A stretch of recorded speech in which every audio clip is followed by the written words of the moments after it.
کوژان و برینداربوونی دەیان کەسان لە ئاگەری نەخۆشخانەیەکدا لە عێراق.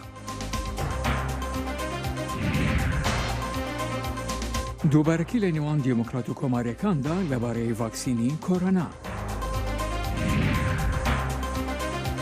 داخستنی خاڵی سنووری سیماڵکان.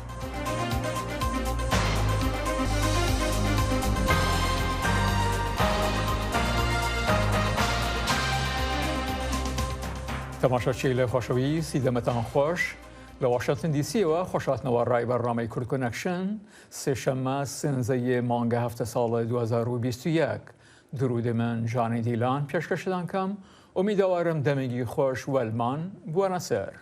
سڵاو و ڕێزێ من ساڵح دەمی جەرجی ji بۆ بینەر هێژە ئەمژە عێراقی دەست پێ دەکەن. لە باشووری عێراقی ئاگر بە نەخۆشخانەیەکە کۆرۆنایی کەت و دە ئەنجامێدا هەری کێم 66 کەسان ژیانە خۆشەدەستا و بە دەهانجی بریندار بوون لە گۆر بەرپرسên ساغلەمیە.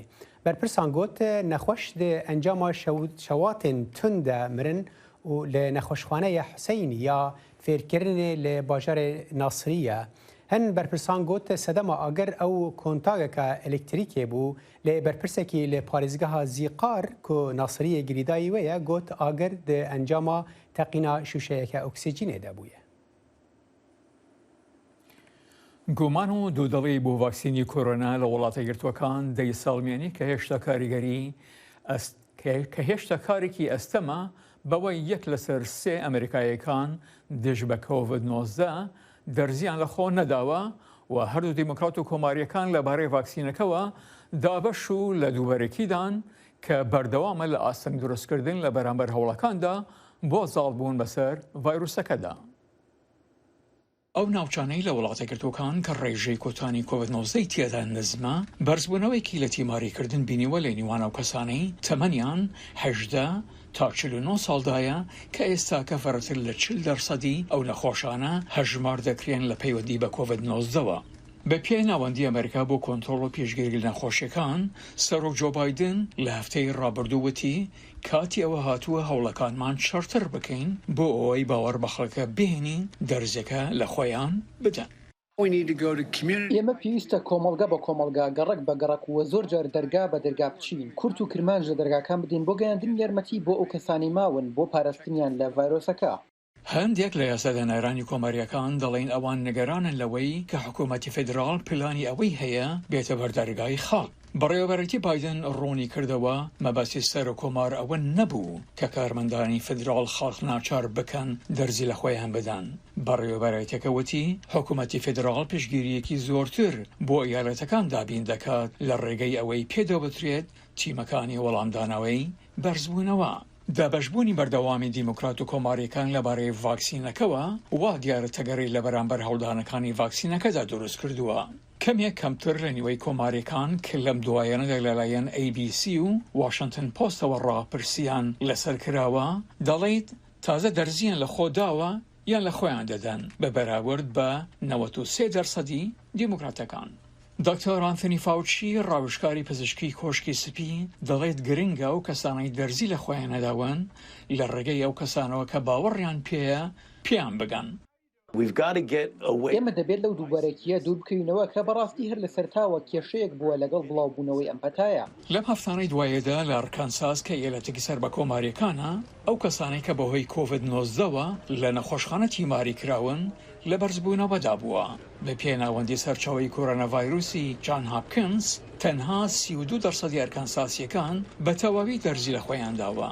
ئۆسانداری ئەرکانساس ئاسا هاتچنسن کە لە کۆماریەکانە دەڵێت گومانکردن لە کوتان پەیوەندی بە بیر و باوەڕی پارێزکارانەوە هەیە بەرامبەر بە حکوومەت. ئێمە دەبێ هەر بەو شێوەیە وەڵام بدەینەوە کە لە درێژایی مێژوودا کردومانە بەڕازگۆیی زاڵبین بەسەر گومان و نەبوونی باوەڕ سەرکەوتن بەسەر پێداگیری و کە لە ڕقی بەوتنی ئەوەی گرنگە بۆ کۆمەلگاکەمان و گرنگە بۆ ئیالەت و وڵاتەکەمان. کە دەڕوانی تا ئایندە CDS ناوەندی ئەمریکا بۆ کۆنتڕۆڵ و پێشگیری لە نەخۆشیەکان دەڵێت خوێنگەکان لە پاییز دەبێت بە تەواوی بکرێنەوە کە خوێندکاران خۆیان لەوێدا بن. بەڵام ئاخوە ئەو خوێندکار و کارمەندانەی کە بە تەواوی دەرزی لە خۆیان داوە پێویستە ماسک لەبەرکەن لەوانەیە دیسان کێشەی پارتایەتی بێتە ئاراوە. ئۆستاندارەکانی کۆماریەکانی ئەرکانساس و تێکساس دەڵێن نا بۆ ئەوەی خوێندکاران ماسکیان هەبێت وە کاربەدەستان لە کالیفۆرنیا دەڵێن بەڵێ چونکە دوورکەوتنەوەی کۆمەڵایەتی هەمیشە شیانی نییە. هەردوو وڵاتین ئەمریکا و رووسیا پسنا ڕێکەفتنا بەردەوامیە دەرباسکردنا ئالیکاریین مرۆڤی دێدەریە بابل هەوایە ناوبەرا تورکی و سووریدا دا و شارەزا قالا vê li hevkirinê dikin wekû destpêkeka pêşbîn ji bo hevriziyeke di navbera Amerîka û Rûsyayê de. Baloziyê Rûsya li netewêniyê girtî Vesîlê Nebenzîya ew rêkeftin bi dîrokî danasîn û got ew hêvî dikin ku ev sînaryo bibe xaleke veguhêz ne tenê li Sûriyê ku qezenc Sûriye jê wergire belê tevahiya rojhilata navîn. Ji bo ronîkirin û şîrovekirina vê mijarê niha şarezayê pêwendiyê navnetewî Ekrem Unen ji Moskoyê bi Merayê dem baş mamoste Ekrem tu dibêjî ev li hevkirina sînordar ji bo alîkariyên mirovî çi qas Amerîka û Rûsya ji hev nêzik dike? gelek spas kirin her herî rastî ez dihesibînim ki taybetî tiştê civîna Biden û Putin ki li Cenêv civiyan pir eşkereyê ku yani her çiqas nakokiyê Rusya û Amerîka ji xwe heger çiqas li hev bikin ji ew ê her nakokiya wan hebin.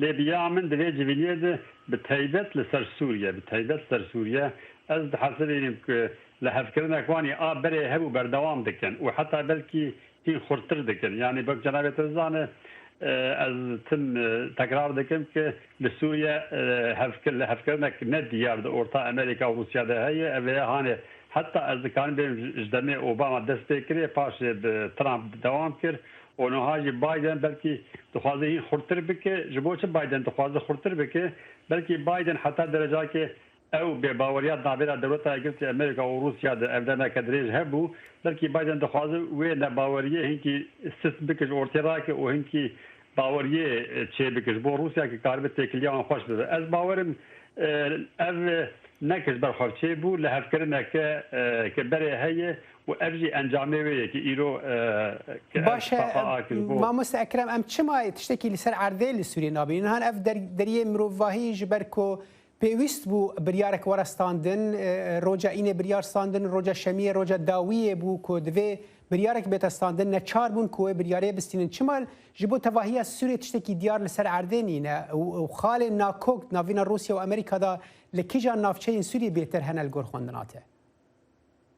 Bele di rastiya xwe de rast yani Rûsya û Amerîka her çi qas du dewletê gelekî xurtin û tesîra wan hîn jî heger ne wek berê jî hîn tesîra wan geleke xurt e lê divê em ji bîr nekin niha hêzê heremî jî li henek li derdora Sûriye bi taybetî Tirkiye û İran yani û ew jî her du jî niha aktiv li Sûriye ne yani dewleta Yekîtî Amerîka û Rûsya bê ki şerrekî berfireh biva her du welatanar bike qenaet tê min e dixwazin bi awayekî wan bisekirînin û Sûrî derxin yani ev tiştêk wek cenabê te pirsa kir ki li ser erdê em tiştekî nabînin bilakis xwe belkî tiştê ê Rûsya û Amerîka dike ki esas belkî yek ji noqta herî esasî li hev kirine ki yek ez tim dibêjim yek di paşa roja Sûrî de garantiya a İsraîl hebe du divê Sûriye Tirkiye û Îranê ji Sûrî derxin bi awayekî û belkî ev tiştê te behs kir ki em ser erdê dikirin ev jî sanciyê wê ne ki Tirkiye û İran du hêzê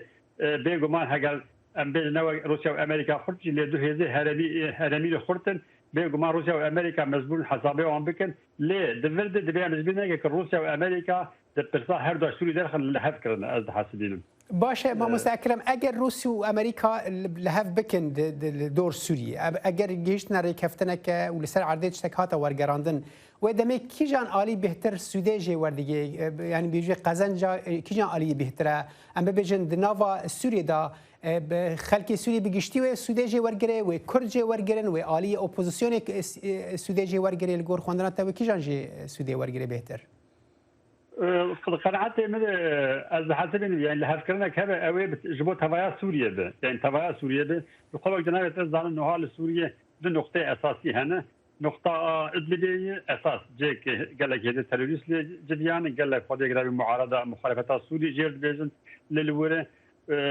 نقطه الداج تزاني منطقه هرمي كردينه هرمي كردي جي تزاني يعني او هزاك نها هرما كردي كنترول دكه ورتاوی و رژیمی ده تو نخوشیه که پرتونه یعنی بهتر لویالی رژیما سوریه جبوی داد حسب هگر روسيا وامريكا جبو سوري اوي سر توايا سوري هر بكن واز حاطين او لهف كرنامج اوي جبو توايا خلكي سوري اوي تشتكي بوستي يعني تشالي اقلي وتشالي ديني وتشالي سياسي اوي سر قشال هر بكن يعني لكن جناب تنزاني بيان وزير روسيا جي امريكا هرتن بيجي لازم باشروجا سوري ده حمو اليه سياسي اولي وديني قال من خدوه جي خود في رژیما انفت ببینه جبوی ده از حتی لول هفکرنا کوانی آج بو توایا سوریه ده باشه ما مستأکرم اگر ام بالانسا ام بیجن ترازوی سیاست لهریم رجلات ناوین بگشتی بدن برچاوان تدی بیجی کیجان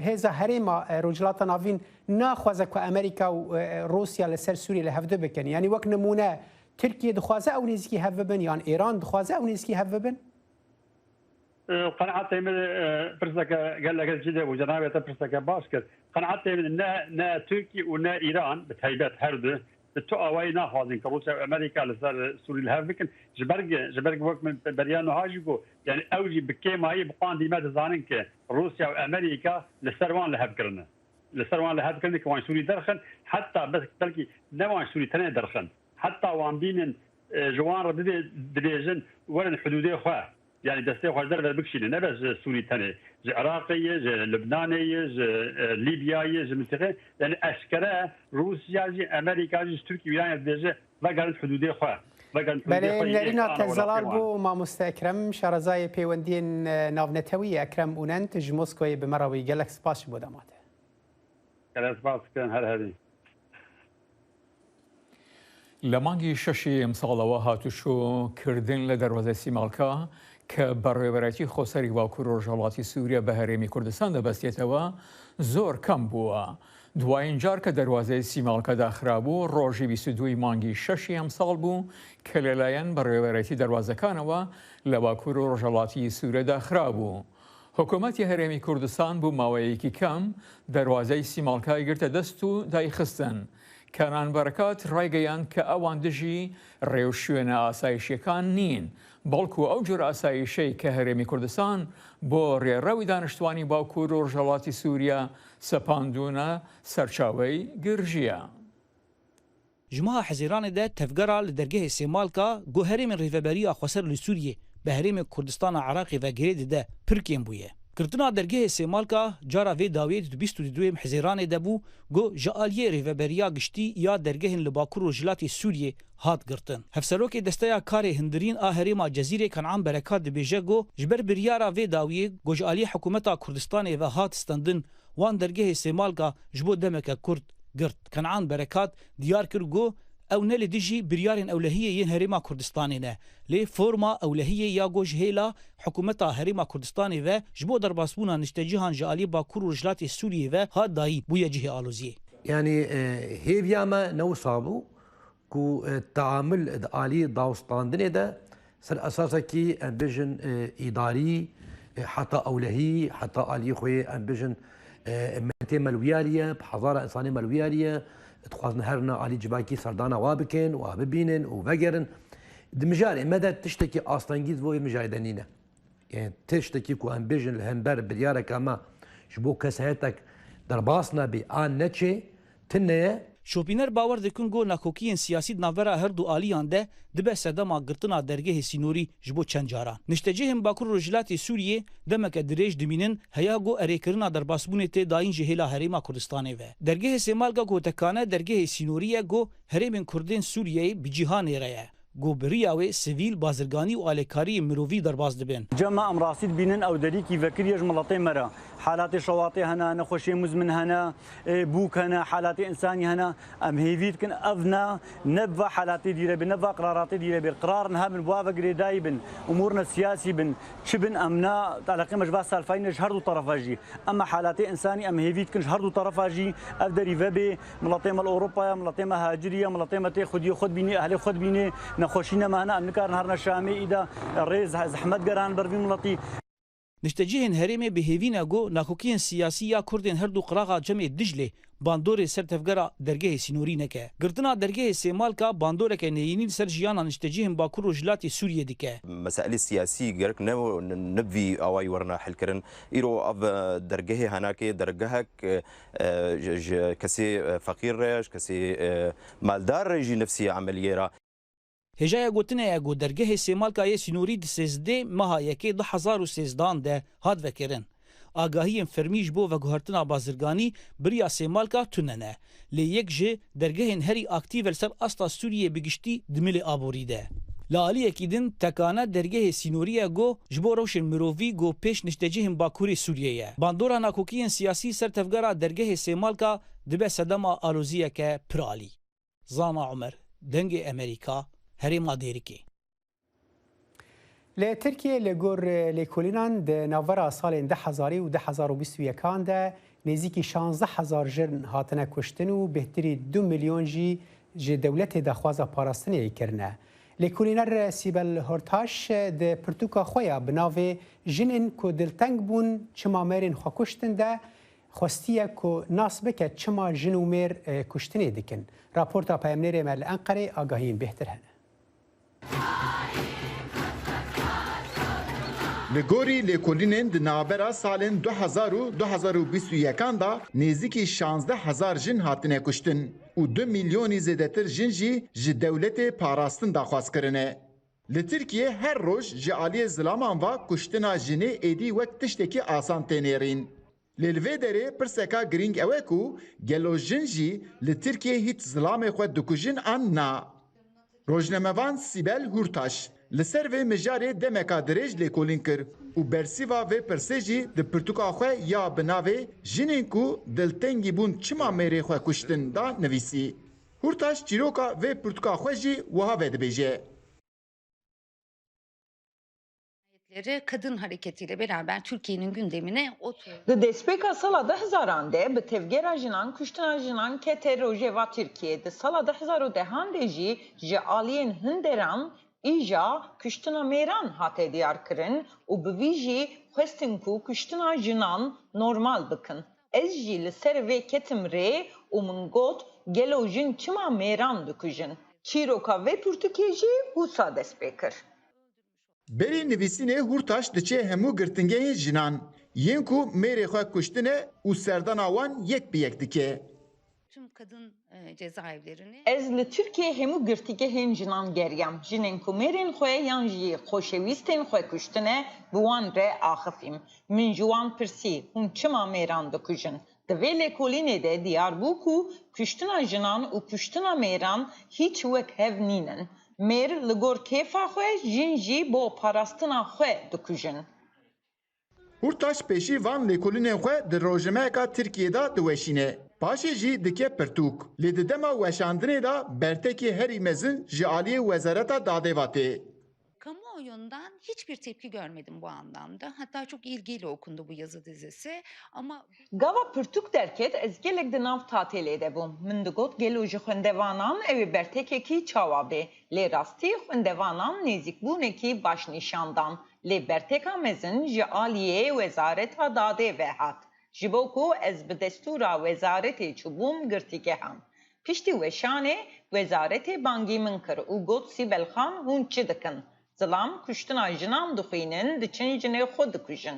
Pêkane ku jin jî gava van nivîsên we bixwînin wê biçin zilamê xwe bikujin.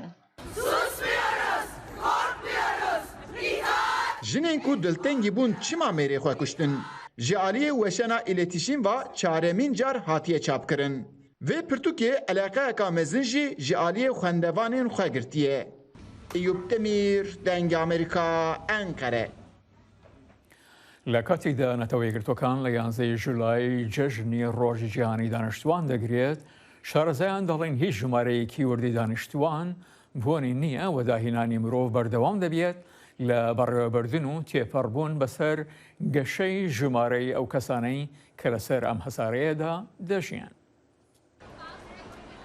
بەشی زۆری مێژووی مرۆڤی خەهێند هەتا ژمارەی دانیشتوانی جیهان بگاتە 1 ملیار کەس، بەڵام بە جۆرەی ئاماری نەتەوە گرتوەکان و ئەوانی دیکە لە ماوەی 200 ساڵی ڕابردوودا ئەو ژمارەیە 7 هێند زیادی کردووە. ژمارەی دانیشتوانی جیهان ئێستا نزیکەی 7.7 ملیارە و کەژناسان پێشبینی دەکەن هەتا نزیکەی سەرەتای سەدەی داهاتوو ژمارەی دانیشتوانی سەر گۆی زەوی 11 ملیار تێپەڕێنێت. لە پشتی ئەو ژمارانەوە سەرکەوتنێکی گەورە لە تەندروستی جیهاندا لەسەر و هەموو ئەو شتانەوەیە و ئەوە یەکێکە لە دەرەنجامە مەزنەکانی گەشەکردن. هاوکاتی ئەوەی تەندروستی مرۆڤ باش بووە و مردن کەمی کردووە، هەر بۆ یاگەشەیەکی گەورە لە ژمارەی دانیشتوانی مرۆڤدا هەبووە. سندوقی بودجەی دانیشتوانی سەر بە نەتەوە گرتوەکان بە دوواداچوون دەکات بۆ ئاراستەکانی دیموگرافی و لەسەر پلانڕێژی خۆشی کار لەگەڵ حکومەتان لە سەرانسەری جیهان دەکات. پسپۆرانی ئاژانسەکە ئاماژە بە پێداویستێکی گەورە دەکەن بۆ بەڕێوەبردننی بە شارستانیکردن. هاوکاتی ئەوەی پتر لە نیوەی دانیشتوانی جیهان ئێستا لە ناو شارەکان و دەوروبەریدا دەژین، پسپۆرانی دیکە داوای پلانەکانی کۆچکردنی سەرتاسەریان کردووە. بە گوێرەی نەتەوە گرتوەکان ژمارەیەکی گەورە لە خەڵک دەشێت ڕۆڵێک لە گۆڕانی کەش و هەوادا بگێڕێت و دەشڵێن، بەڵام ئەمە مەسەلەیەکی ئاڵۆزە. بڕێکی زۆر کەم لە بەشداری لەمەڕ دەرهاوێژە گازیەکان لە جیهانی بەرەو ڕسکانچوو سەرچاوە دەگرێت. جا بۆ سەنگخستنە سەر سکوزاکردن و نەبوونی پلانی خێزانی لە وڵاتانی بەرەو ڕسکانچوو، هەروەها ئاماژەی ئەوە بدەیت کە هۆکارێکی گۆڕانی کەش و هەوا یەکێکە با بڵێن لە خۆلادانە گەورەکان بۆ دانپیانان بە بەرپرسیارەتیدا کە دەکەوێتە باکووری جیهان بەهۆی شێوازەکانی بەکاربردن. ئایا سەبارەت بە کەمبوونەوەی لە دایکبوونی منداڵ بەهۆی کۆڤید-19 چییە ئەوەی هەمومان واگوێبیستی دەبین؟ شارەزایان دەڵێن کەمبوونەوە لە ئاراستەی لە دایکبوونی منداڵان تێدەپەڕێت و پسپۆران دەڵێن ڕادەستگەیشتنی ژنان بە تێپەڕبوونی کات بە خزمەتگوزاری تەندروستی یاریدەدەر دەبێت لە ڕێکخستنی گەشەی دانیشتوان.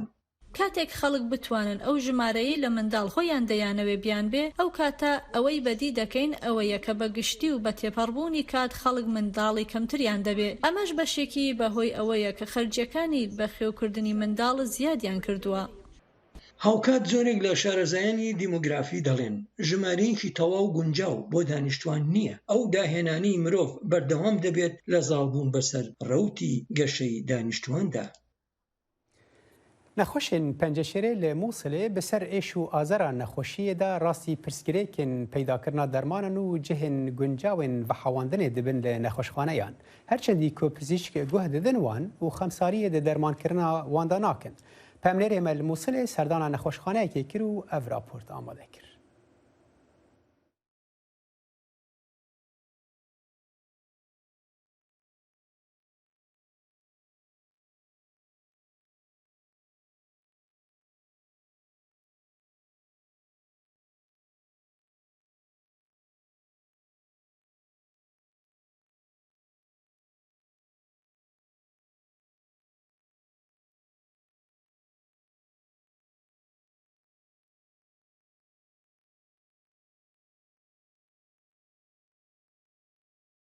پاشەوەی پێشڕەوی تالیبانەکان کە لە دەرەنجام خانەوادەکانی زۆر ئەفغانستانیان ناوچەکانی کە لە ژێر کۆنتترۆڵی حکوومەتە بوو بەجێهێشتون و نزیکەی 5600 خانەوادە لە کەمایەتە نەژادەکانی هەزارەکان ئەو ناوچانیان بەجێهێشتون. هەروەها لە ماوەی 15 ڕۆژی ڕابردوودا بەهۆی پێشەوی تاڵەبانەکان فەرەتر لە 5600 وتمان خانەوەدە ماڵەکانی هەڵاتن کە زۆربەیان لە ناوچەکانی باکووری وڵاتەکەدان بە پێی وەزارەتی ئاوارە و نیشتەجێکردنەوە زۆربەی ئەو خانەوەدانە لە کەمانتێژەکانی هەزارەکانن. بابزانی گرفتی دەنگەکە چۆن چاکەبی بە بەێ بینەرن هێژا مە پرسکرێکێکە تەکنیکی هەیە ژاریە دەنگبامێ بچن سەر نوچەیەکێ دەربارەی ئەفغانستانێدا و بەکشینا هێزن ئەفغانستانێژ هێزن ئەمریکا ئەفغانستانێ جەنەراڵی ئەمریکی آستن میلر که سرکردایتی شر لافغانستان دکرد مراسمێکی دا کاری خو لور به داوی آنی و به آرامی ولات به جی هشت به داوی آنینا سیمبولیکا شر امریکای هری درێژ دمکی دا دبکو چکدارین طالبان پیش دکونه میلر سرکرده به 4 ستیرکان یه امریکا یه داویه که لسر عردل افغانستان شر کرد لهلیکوپتر که سوار بو او بنگه که لشکریا کابل بجیهشت سروک جو بایدن روجا 31 ماه تباغ ایسال دست نشان کریه وکو دما داویا ارکا لشکرین امریکای ل افغانستان که پشتی ایریشن القاعده لدجی امریکای 11 ایلونا سال 2001 ل نیویورک دست پیکر دورا 1400 اندام ارکا امریکا لافغانستان هاتنه کشتن و به هزاران جی بریندار بود. بله مجارکدن بینر هجاب دیگرن سر نوچه یا نخوشن پنجشیر لموصله که به سر ایشو آذر نخوشی دا راستی پرسگری کن پیدا کرنا درمانان و جهن گنجاوین و حواندن دبن لنخوشخانه یان هرچندی که پزیشک گهددن وان و خمساری درمان کرنا وان دا ناکن پامنیر مل موصله سردان نخوشخانه که کر و راپورتک آماده کر کته دا لگل پیامنیر ما بحثوایی که دکن چاوا او راستی ایشو آزارا دبن به سر نخوشی خدا و هر وها ام دزانن که دوان دمین داوی دا جی نخوشی کرونا جی به سردهات و هشت که از ایشو آزارا وان زیده تر ببه اگر نخوشخانه جی وان ام ببیجن آلاو و پیوستین تایبتمندی و پیوستین نخوشان جی نبن و دمه ایشو آزاران نخوشان با آواکی خرابتر تیورگراندر لسر ساغلمی و تندرستی وان هر حال دوی درباره دا پیامنیر مل موصله راپورتک آماده کری از زانم اگر لکنترول راپورت آماده به برای جمعه راپورت درکن هر وها زانی که اکسالت و زانید نخوشی شیرپنجی یکی لنخوش سختکانه بتایبتی دوزینوی درمانکاری که آسانی لولاتانی روجاوا بتایبتی لامریکاش گرانه که مروی آسایی پی ناکره و به حالی شاری وکو موصل که دوای شاری داعش که زورتر بوتوا بتوانن داو درمان بو نخوشکان دابین بکن راسته پیوستی وان جی به دمک گنجاو هیا جبو پاراستنا درمانان جبو گیهاندنا وان بو نخوشان هر حال پرسکری که ام دعوالی بورینت کنج بینارن که مراکا نکاری بو راپورتا پامنیر مال موصل لی بدا کرد کنکشن لور بداوی هات تا جارک دن هر شاد و بختبار ببینه خوش